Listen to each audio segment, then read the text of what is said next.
Como a inteligência artificial vai modificar esse mercado que você está acabando de desbravar? AI, eu acredito que AI pode sim mudar o mundo, né? Pode ajudar a gente a criar um mundo melhor. Mas é o valor do nosso dado, do dado que a gente produz todo dia, que vai criar uma AI melhor e aí fazer um mundo melhor. Então, quando a gente pensa em propriedade de dado, em você ter autonomia sobre o seu dado e você vê o mundo agora regulando, tentando entender como vai lidar com a AI, como vai regular os outcomes, né, as consequências da aplicação de AI em casos de uso tão diversos quanto saúde, transporte, nutrição, segurança, né? Eu acredito que regulando a entrada do dado, você acaba automaticamente regulando todas as saídas. Então, a propriedade de dado resolve exatamente esse ponto. Regula a entrada, regulou toda a saída. Ou seja, o que você está dizendo é que esta curadoria de dados, esse broker de dados, evita um mau uso maior de dados para deturpar o que deveria ser uma AI saudável para uma AI não saudável. Exato. Quando você é dono do seu dado, né, a origem do dado já está toda resolvida, né? O dado é conhecido, tem provenância, como fala? Provenance, né? Origem. A origem é conhecida, né? O contrato também já está definido, a regra do negócio está definida, né? E aí você não vai ter casos como você tem AI usando imagens de artistas, a voz dos artistas, a apropriação indevida daquilo que é seu, né? Não, nesse caso não poderia. Se todo mundo tivesse uma conta de dados, a sua wallet de dados, a sua carteira de dados, isso não aconteceria porque, evidentemente, você não daria autorização para que aquilo fosse usado. Exatamente. A tua poupança de dados funciona exatamente assim. Você vai conseguir definir como você quer usar, quando você quer usar e em que tipo de caso de uso você se sente confortável de fornecer seus dados, licenciar. A gente não está comprando e vendendo dado, a gente não compra e vende dado, e você também não vai vender seu dado, você nunca vai perder o seu dado. Porque você vender, você perdeu, né? Você vendeu para outro. Não, o seu dado vai ficar dentro da poupança, gerenciado pelas regras da poupança. Então você contribui dado para a poupança e a poupança aloca o valor do seu dado por tempo limitado nos casos de uso que você escolheu.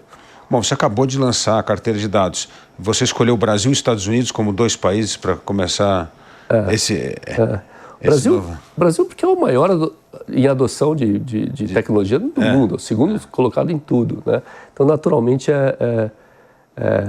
e porque eu sou brasileiro. Né? Sim.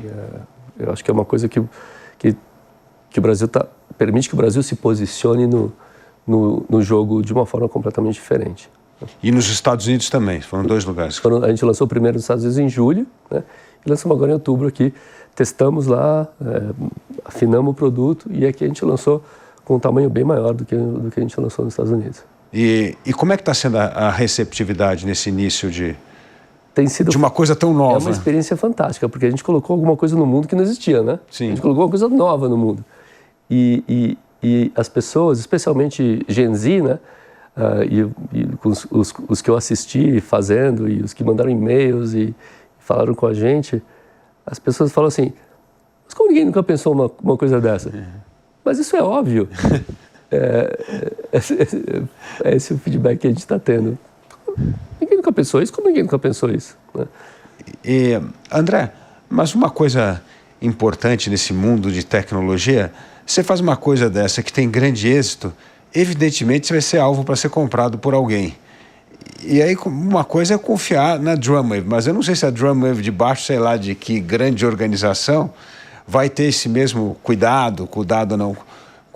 Como é que nós podemos ter confiança de que esse broker que nós elegemos, por um tempo, uma relação de longuíssimo prazo, a gente está falando que provavelmente seria uma relação de vida, se amanhã começa a ter muito fusão e aquisição nesse mundo maluco que a gente vive hoje, de um come o outro, um incorpora o outro. Pois confiança é o que a gente está vivendo. A gente está vivendo uma crise de confiança no mundo. Total.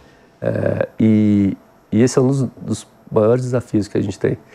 A gente montou uma estrutura de governança muito interessante, né? Acho que você sabe, a gente tem alguns banqueiros centrais nos ajudando, né? A gente tem pessoas importantes de tecnologia que viveram transformações em tecnologia, que implementaram transformações desse tamanho em tecnologia. E a gente criou uma estrutura onde você tem um regulador privado, né? Onde o valor do dado e os standards que a gente usa, os padrões e as regras de negócio, estão nesse regulador. E todo o ecossistema é submetido ao regulador. Então é quase impossível você fazer uma aquisição desse tipo. Você pode adquirir pedaços, né? Mas a regulamentação disso ela é bem firme. Agora, essa é uma outra pergunta que eu acho que é muito interessante para a nossa audiência. Assim, sempre há uma certa suspeita e rivalidade entre governo e empresa de tecnologia. Aliás, toda atuação de governo hoje é regular, controlar, evitar que haja mais monopólios de empresas de tecnologia. Como é que está sendo a relação da Drumwave com governos nesta relação que deveria ser também de confiança mútua para fazer uma regulação importante de empoderamento do cidadão e não uma de controle sobre o cidadão? Sim, aí você me lembra duas coisas interessantes. A primeira coisa é que o que a gente está vendo hoje no mundo, né, é que as fronteiras políticas, que são super simples, né, é o país, né, é o mapa do país, a fronteira política, elas são muito claras, né? Você sabe quando você passa a fronteira, né, tem uma alfândega ali, é simples. Você conhece a fronteira política. A fronteira financeira, as fronteiras financeiras já não são tão claras, né? Elas são um pouquinho mais flexíveis. E quando você pensa nas fronteiras digitais, a fronteira digital é selvagem, né? Ela é completamente cinza, é um oceano, né? Essas três fronteiras, elas estão agora colapsando no mundo inteiro. Então a fronteira digital, o que você descreve é a fronteira digital colapsando através de governo na fronteira política. É a questão da soberania. Soberania é extremamente importante. Se dado realmente é um asset e a gente está indo para uma economia de dados, os países têm que se posicionar, os governos têm que se posicionar.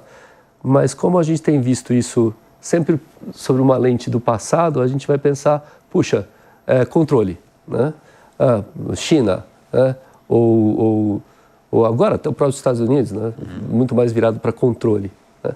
Mas isso eu acho que vai evoluir para uma forma mais inteligente e mais elegante de lidar com esses temas. Mas isso vai demandar uma mudança cultural gigantesca na cabeça de governantes, porque os governantes parece que também têm um chip antigo na cabeça. Né? A gente tem um gap de gerações no mundo inteiro. Exatamente. É um gap de geração. E se você olhar, você viu o que aconteceu em Katmandu, em Lima, né? É a primeira vez na história do mundo que a geração jovem, que se chama de Gen Z hoje, né?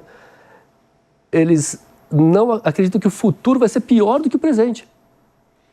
Então, a gente está precisando de uma opção, né? E a gente está tentando trazer essa escolha. Existe uma opção. Se você for dono do seu dado, as coisas conseguem mudar. Você tem uma outra opção. Ou então a gente está caminhando para essa distopia desenfreadamente. Né? E esse povo que está vendo que essa geração mais nova que não consegue ver um futuro onde haja esperança, né? Tende a ficar muito imediatista, né?